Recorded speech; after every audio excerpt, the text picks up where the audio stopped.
Gandang tanghali mga nanay, may gusto lang po akong i-share sa inyo. Nagpapatulog po ako ng apo nung nakaraan. Nakahiga po ako dito dyan. Tapos tumayo po ako para iugoy siya. Nagulat po ako. Nawawala yung ulo niya. Tapos nung kapain ko po sa ilalim, ayun, nakalusot doon. Lumusot po doon, oh. Kasi nagkaroon siya ng iwang, kaya nagkaroon po siya ng malaking space. Kaya ingatan nyo po yung mga apo nyo pag nagmay duyan po kayo na ganito.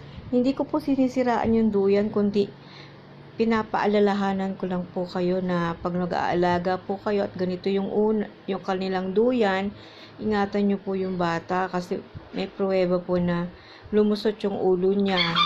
Hindi po ninyo makita agad.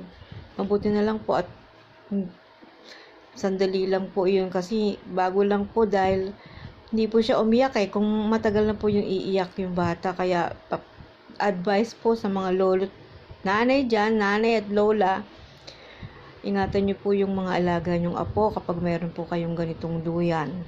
Salamat po.